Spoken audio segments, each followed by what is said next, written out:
Let me ask you something real. Do you ever look at the world today and feel like you're slightly out of sync with it? Like the pace is wrong. Like people panic too fast, need too much reassurance, and crumble over things you'd barely call a problem. And you can't quite explain why you feel that way. If you grew up in the 1970s, there's a reason for that. And it has nothing to do with being old-fashioned. It has everything to do with how your brain was shaped. People who grew up in the 70s developed during a strange, brief window in human history, a time with real freedom and real responsibility. No constant supervision, no digital leash, no one checking in every 5 minutes. You were trusted to figure things out, and that trust rewired you. Most people who grew up in the 70s don't look at younger generations with anger.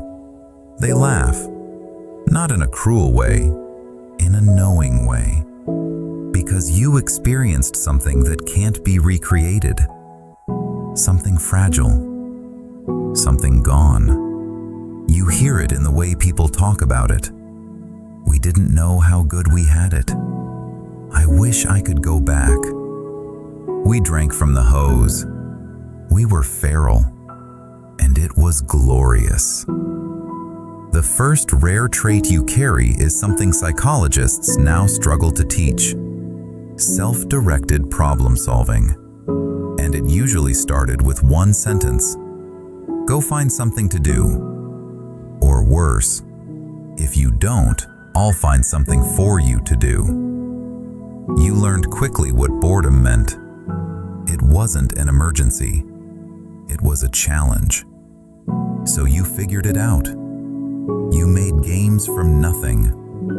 You rode your bike until the sun moved. You disappeared into books. You built forts. You explored. No one entertained you. No one scheduled you.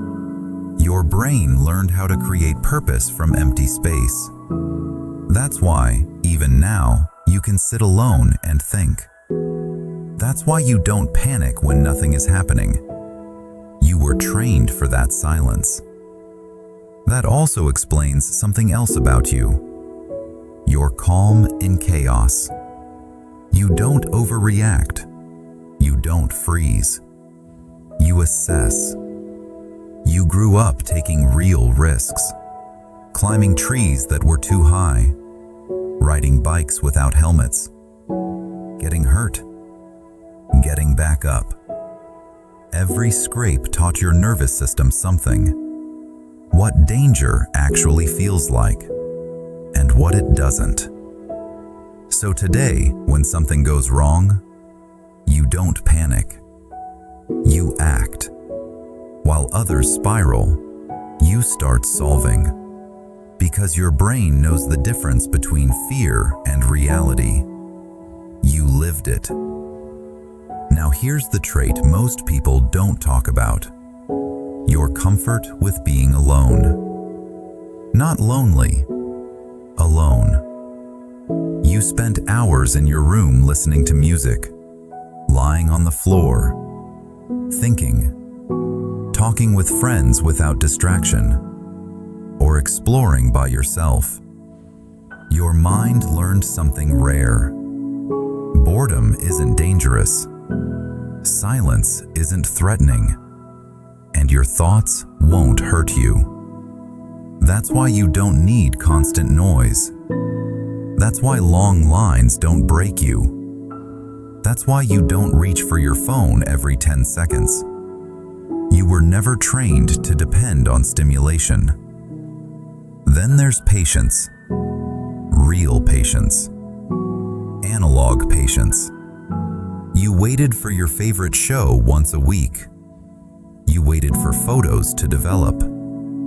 You memorized phone numbers and hoped someone was home. Waiting was normal, and it shaped you. You learned restraint. You learned anticipation. You learned that good things take time. That's why instant gratification feels empty to you. That's why rushing feels wrong. You were trained to wait, and waiting made you stronger. But everything ties back to one defining trait: unsupervised autonomy. At 8 years old, you left the house all day. No tracking, no check-ins, just one rule: be home before the streetlights came on. You made decisions. You judged situations. You handled consequences. Alone. Your parents weren't your friends. They were the authority, and they trusted you to be capable. That trust stayed with you. That's why today, you don't need constant guidance. You adapt. You plan. You think critically. So when you feel out of place in today's world, remember this: you're not outdated. You're carrying skills that are disappearing. The independence that looks like coldness, that's competence. The comfort with silence that looks antisocial, that's depth. The ability to wait that looks like apathy, that's discipline. You survived a childhood that would shock people today, and it didn't break you. It built you. For a brief moment in history, childhood was free and formative, civilized and feral at the same time. If you grew up in the 70s, you didn't just live through an era, you were shaped by it. If this sounds like you already know. Drop a comment. And if you want more psychology like this, the kind that finally explains why you are the way you are, subscribe, because we're just getting started.